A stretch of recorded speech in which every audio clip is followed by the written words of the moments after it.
Labą dieną. Iš tiesų, Lietuvoje ir Europos kai kuriuose kraštuose ryšim su ta geopolitinė situacija be galo pasikeitusi. Aš galbūt pradėsiu nuo Lietuvos. Tos, kaip sakant, vienas iš įdomių dabar tokių dalykų atsiverčiau. Tai yra Elektrėnų krašto laikraštis Elektrėnų kronika. Savaitraštis gruodžio 12, gruodžio 18 diena. Čia yra toks studijuotinas straipsnis, kaip psichologinio karo toks, motyvas įdomus apie geras sąlygas žaliems žmogeliukams dauginti. Na, čia yra nuotrauka, kurioje ir aš esu, ir kolega mano, toks Edikas Jegelavičius. Nuotrauka įdėta ir atseit užrašyta. Nuotrauka paimta iš socialinių tinklų, kuriuose jis, Edikas nufotografavęs su kolegomis gegužės 9 dieną Antakalnio karių kapinėse.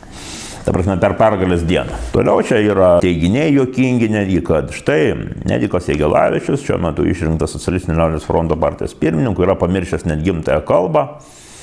Ir taip toliau. Toliau yra žinoma tokių įdomių teiginių, kad kažkodėl tai jį sieja su kažkokiu tai žmogumi, kuris atseit Elektrėnuose, kadaise tame rajone nuomavosi būtą, koks tai Gazpromo atstovas. Na tai jeigu nuomavosi, tai jie taip suveda, kad čia jau tikriausiai Edikas su tais Gazpromo žmonėm ir bičiulis ir draugas ir kartu matyt veikia.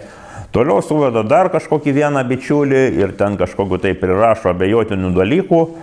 Gale yra teigiama netgi tokie dalykai, kad štai demokratija, bet jeigu ta demokratija leidžia kažkokiu tai žalių žmogeliukų veiklą, tai kokia čia demokratija, čia su tokia iliuzija, kad galbūt reikia diktatūrą kokią tai Lietuvoje įvesti, nors tokių elementų diktatūrinių ir taip jau daug matome. Dabar atsiverčiu kitą leidinį, irgi prieš kurį laiką jį gautą, kadangi ir portale Sauksmas LT ir kitur buvo jau seniau pasirodęs toksai internete stengtas aktyviai platinti toksai pareiškimas. Juridiškai pasirodo niekinis, bet propagandinis. Vadinasi, dėl Konfederacijos Lietuvos jungtinis demokratinis judėjimas vardu vykdomos antivalstybinės veiklos. Na ir toliau teigiama, kad buvo surinkti provokacinio pobūdžio piketai prie JAV ir Ukrainos ambasadų, Lietuvos užsienio reikalų ministerijos, o pastarosiomis dienomis mitingas Kaune prieš Lietuvos valstybės veiksmus stiprinant kariuomenę, ryžtą atremti Rusijos karinės provokacijas, dalyvavimą NATO organizacijos veikloje. Klaidojot vadovybė konstatuoja, kad minėtų pareiškimų ir veiksmų organizatorius ir vykdytojas yra Giedrius Grabauskas, viešoje erdvėje prisistatantis Konfederacijos viceprezidentu. Toliau yra teigiama tokia jau, ne juridinis dalykas, bet jų čia teiginys vieno kito žmogaus, tarybos mažumos, būtent tos konfederacijos, kad informuojame, kad Grabauskas už antivalstybinę veiklą pašalintas iš organizacijos narių, suspenduotas su Grabausko aktyviai dalyvaujančio provokacinėje veikloje Donato Šulco veikla. Na ir taip toliau, ir tuomet yra gale toks įvardymas. Reiškime susirūpinimą ir įtarėme, kad tokia asmenų veikla tai modifikuota žaliųjų žmogeliukų pasireiškimo variantas Lietuvoje. Mūsų vadovybė prašo visus Lietuvos piliečius šį pareiškimą platinti kuo plačiau, kad visuomenė žinotų provokatorių ir apsimetėlių pavardės ir nepasiduotų jų pareiškimas ir veiksmams. Gale yra prierašas, labai įdomus prierašas, kadangi savo laiko sudirbęs toje redakcijoje, tame laikraštyje. Turime pripažinti, kad pareiškime minimas Grabauskas anksčiau yra dirbęs 21 amžiuje. Redakcija atsiriboja nuo jo šiandieninės veiklos ir apgailestauja, kad buvęs kolega užsiima antivalstybinę veiklą.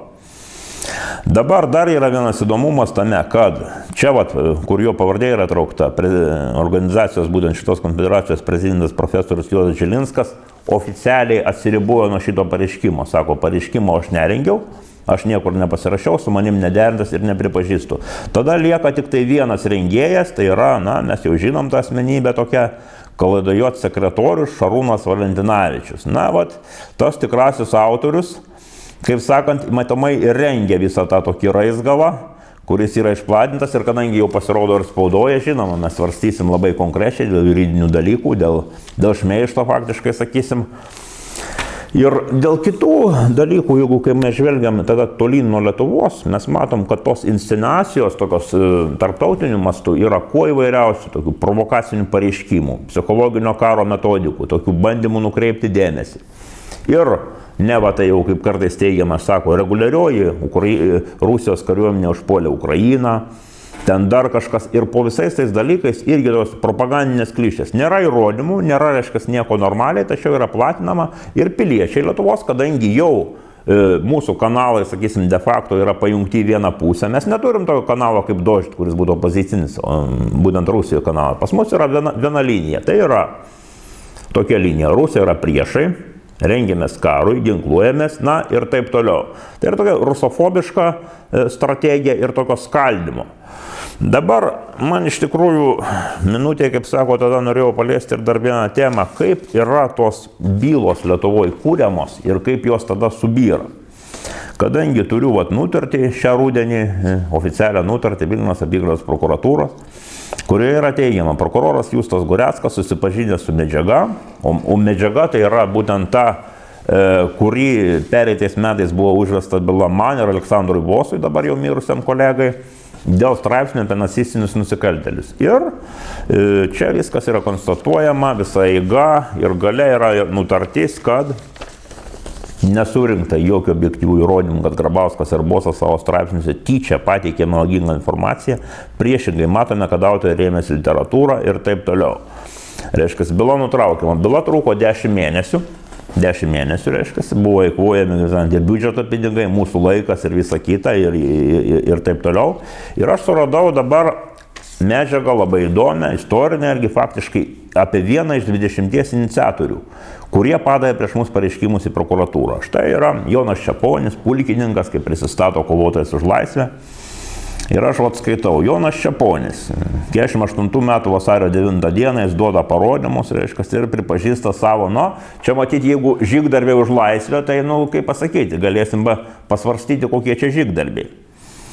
47 metų rugsėjo mėnesį kartu su kitais gaujos nariais, Vyčiu Katinu ir kitais daviau apiplėšant Kauno biskvitų fabriką Viktorija. Iš jo mes pagrėmė 2 tonas cukraus, dar miltų ir biskvitus.